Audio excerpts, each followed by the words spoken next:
Hi, okay. இன்னைக்கு நான் உங்ககிட்ட ஒரு விஷயம் கேட்கணும். யாருக்கெல்லாம் நினைவுகள் கடக்காத இரவுகள் நிறைய இருக்கு.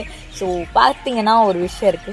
அதாவது நினைவுகள் எல்லாமே இரவுகளில் வருமா, அதுவும் தலையணையில் நிறையவே நம்ம சிந்துவோமா, கண்ணீர் மலைகளாக கொடுப்போம்னு சொல்லி எனக்கு ஒரு விஷயம் தோணுச்சா. நிறைய இருக்கு, அது நிறைய பேர் சொல்லியும் நான் கேள்விப்பட்டிருக்கேன். என்னன்னா இந்த மாதிரி நம்ம கண்ணீர்களை நம்மளுடைய தலைகணைகளையே வச்சுக்கிட்டு இருக்கோம் இல்லையா, அது ரொம்ப ஹாப்பியான மூமெண்ட்ல. ஸோ அப்படி யார் யாருக்கெல்லாம் இருந்துச்சுன்னு மறக்காம சொல்லுங்க. அண்ட் இன்னொரு விஷயம் என்னன்னா, அதே மாதிரி நம்ம தலைகணைகளில் கொடுத்துக்கிட்டே இருந்தா தலையணை ஒரு நாளைக்கு விட்டு கூட போகலாம். அதனால கவலைங்கிறது இந்த உலகத்துல வரக்கூடிய ஒரு விஷயம்தான்.